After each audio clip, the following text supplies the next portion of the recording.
2023年你不该独自观看的 S 级恐怖片血迹，它来了。由于部分影片内容太过于血腥，影片仅上映3天便惨遭多国下架。友情提示：影片全程高能，强烈建议在男朋友的陪同下观看，不然吓哭了我可不保准。伊克是一位拥有超能力的男孩，他能见到常人所看不见的东西。这天，他同家里人前去驱魔，他刚下车便感受到了不同寻常的气息，周围的树林里游荡着鬼影。他劝诫父亲取消今晚的行动，继续下去可能会有危险，而父亲却怒斥他是被吓破了。一家人来到一栋古宅前，按下门铃却没有得到回应。父亲转身直进，房门却诡异的自己打开。他们跟随女主来到了2楼的一个房间，房间门被推开，屋内充满了诡异的气氛。一个女人缓缓地走过来，紧接着对伊克发起攻击。好在母亲及时出手，将伊克解救下来。这时被恶魔附身的女人可怜兮兮地来到了母亲的身旁，请求她帮帮自己。就在母亲不知接下来该怎么做时，一张鬼脸从女人脑后伸出，大量的污秽之物伸进伊克的脑袋。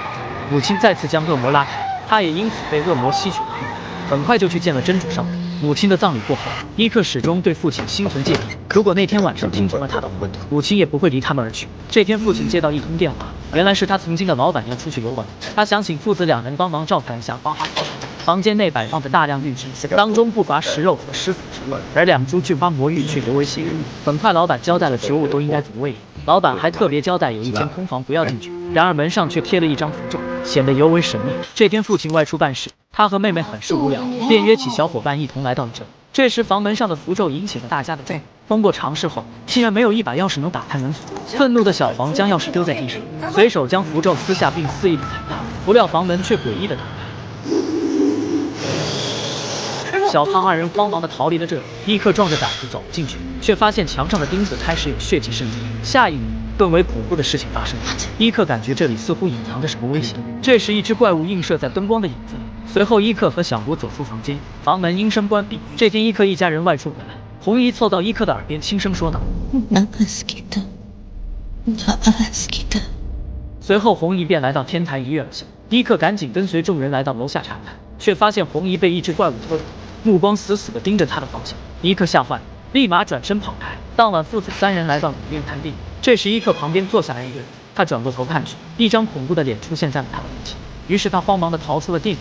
为了能够回归到正常人的生活，他让神父封住了他的第3只眼。神父临走前留下一段可以解除封印的古兰经，以备不时之需。这晚伊克正在休息，突然被一阵阵咯吱声吵醒，接着便传来了女人的哭泣声。这时他猛然间醒来，好在是一场噩梦。次日在红姨的葬礼上，躺在棺材里的红姨突然转头，这可把伊克吓得一个激灵。抬起头又发现小黄和小胖浑身是血盯着他。为了搞清楚事实真相，伊克和小茹再次来到了温室。他小心翼翼地走进那间空房，只见这次渗出的血迹更多了，都已经打湿了整个墙面。他想捡起地上的符咒，却发现符咒无风自动。就在他那闷时，一只鬼手缓缓地伸了过来，随后又消失不见。这时小茹的尖叫声从外面传来，他慌忙来到屋外，发现惨死在地板上的小茹，而他的手里却紧紧攥着那张符咒。随后警察赶到进行了拍照取证。当天夜里，伊克木讷地走向厨房，随即吃起桌子上的炒饭，突然觉得似乎有什么异物卡住了喉咙。他掏出来一看，竟然是人的肠子。这时死去的红姨微笑着转过来，接下来用菜刀划破了自己的肚皮，肠子流了一地。他惊骇地转过头，发现小茹正在疯狂地啃食婴儿的内衣。随着镜头的切换，伊克此时已经躺在了床上。父亲将伊克交给小茹照顾，便带着女儿前去给植被浇水。可就在父女2人精心照料植被时，小胖悄无声息地走进了房间，恶魔伸出鬼手，将小胖拉进了黑暗深渊。最终，小胖也没能见到明天的太阳。这天，警察再次来到温室寻找线索，他们不慎将菊花魔芋盆栽打碎。令他们惊讶的是，在散落的泥土里发现了人类的下颚骨。与此同时，一个女鬼出现在了伊克的房间，紧接着又出现一只恶魔，将女鬼身形吞没。恶魔随后将小茹扑倒在灶台上。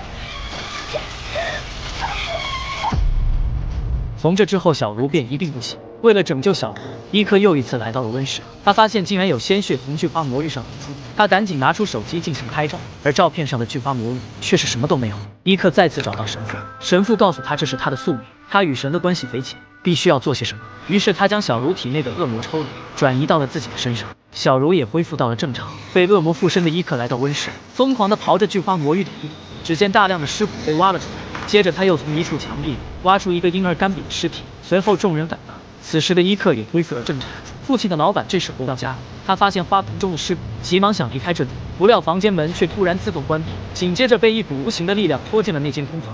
随着灯光的剧变，一幅可怕的场景浮现在众人脑海。原来他曾经有一个女儿，但是却未婚先孕怀了一个怪胎。父亲得知后，将女儿残忍的杀害，将她的腹中胎儿取出封印在墙里，随后将一缕头发钉在墙上，最后用符咒封印了这个房间。而这一切，他的母亲红姨竟然也参与了其中。原本以为可以一直相安无事，却不料封印符咒被几名少年无意间撕毁，他们也因此付出了惨重的代价。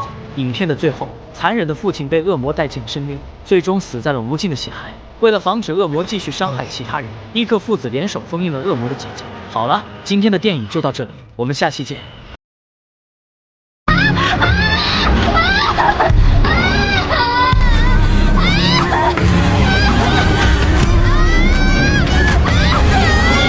这是我看过最刺激的泰式恐怖片，灵异的传说再加上恐怖的故事，会在这个炎热的夏天里给你带来不一样的感觉。友情提示：本片全程高能，强烈建议艾特你的大冤种朋友一同观看。在学校废弃的医务室内，有着一个恐怖的传说，只要坐在这把轮椅上，就能够召唤出死去多年的鬼护士，无论提出什么要求，他都会满足你。这天，几个学校的恶霸为了通过考试，强行将他们经常欺负的同学阿伟压在这把轮椅上，然后背对着出口的位置，因为这样才能够让鬼护士现身。校霸让阿伟许愿，一定要他们全部通过考试，如果没有照做的话，那么他的下场将会比死还要可怕。说完后的几人就离开了医务室。阿伟想要逃离这里，但双手都被校霸给束缚了。此时的他在心里默默的祈祷，希望这个鬼护士的传说是假的。可就在这时，一阵阴风突然吹开了房门，周围也传来了诡异的笑声。阿伟抬头看向前方，一个护士的身影缓缓地走了出来。他以为这是校霸的恶作剧，但紧接着对方又突然的消失不见了。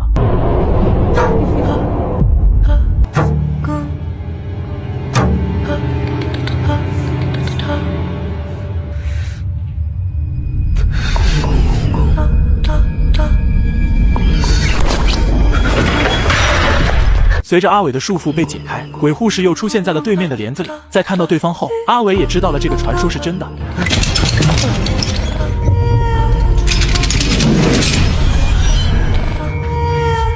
จะไม่ขออะไรจริงๆเหรอ？在一阵阴森恐怖的笑声中，阿伟成功逃出了那个废弃的医务室。很快，考完试的校霸就找到了他，并询问阿伟有没有帮他们许愿。นี่มึงขอพรจากอีผีนั่นแล้วใช่ปะมึงขอแล้วใช่ปะกูขอให้แล้วไง。可话音刚落，楼下就传来了一阵呼救声，有人在储物室里发现了一具尸体，死掉的正是校霸三人组当中的老大。ตำนานเป็นจริงอะมิ้นคำขอเป็นจริงอะมิ้น。原来阿伟在见到鬼护士的时候，并没有第一时间逃跑，想起自己经常被校霸们欺辱，于是他就向鬼护士许下了愿望。กูขอให้ไอ้บอมไอ้มิ้นทั้ง3คนเนี่ยแม่งตายหมดเลย。而就在他许下愿望后，鬼护士第一个就找到了老大阿明。就在他摔倒的那一刻，一块白布就盖住了阿明的头，紧接着鬼护士就出现在了他的眼前。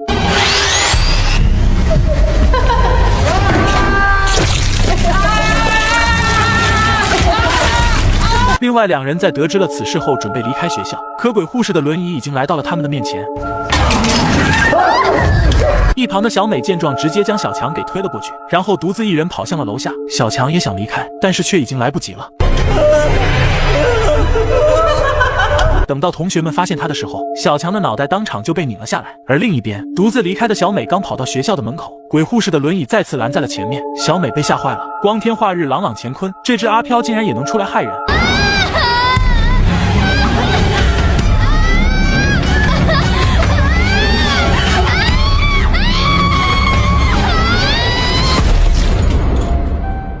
随着一阵剧烈的惨叫声，小美浑身是血的被挂在了篮筐上。发生了如此恐怖的事情，学校就准备提前放假，让学生们赶紧回家。可就在离开前，阿伟就向大家炫耀，说那3个人的死都是欺负自己的后果，结果却引来了众人的集体嘲笑，而且也都开始了欺负他。看到这的阿伟顿时就怒了。พวกมึงจำไว้เลยนะกูจะเอาคืนพวกมึงทุกตัวเลยมึงคอยดู。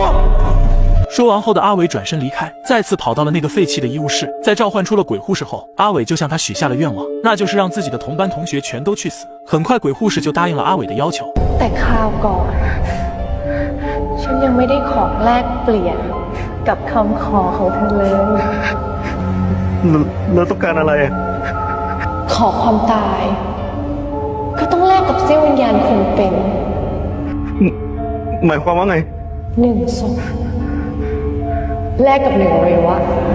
话音刚落，阿伟的3根手指就开始溃烂，这就是让他杀死3名校霸要付出的代价。此时的阿伟想要收回第2个愿望，但是鬼护士却已经开始了工作。在他快速的操作下，阿伟的50几名同学在短短几个小时的时间里一一惨死。等到鬼护士解决完这一切后，他就来到了阿伟的身边，准备向他索要报酬。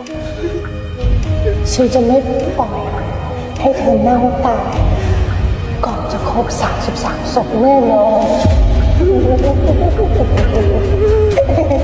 最终，阿伟也为此付出了生命的代价。自此之后，整个学校被迫关闭，但是鬼护士的传说却依然在人间流传。很多慕名而来的学生纷纷来到这里寻求刺激，而鬼护士则站在角落里，默默等待着他们的到来。好了，今天的故事就讲到这了，关注我，带你走进电影的世界。据说这是一部比《昆池岩》还要恐怖的电影，根据同名漫画改编，一经上映便彻底刷新了人们对恐怖片的认知。友情提示：前方高能，强烈建议艾特你的大冤种朋友一起观看。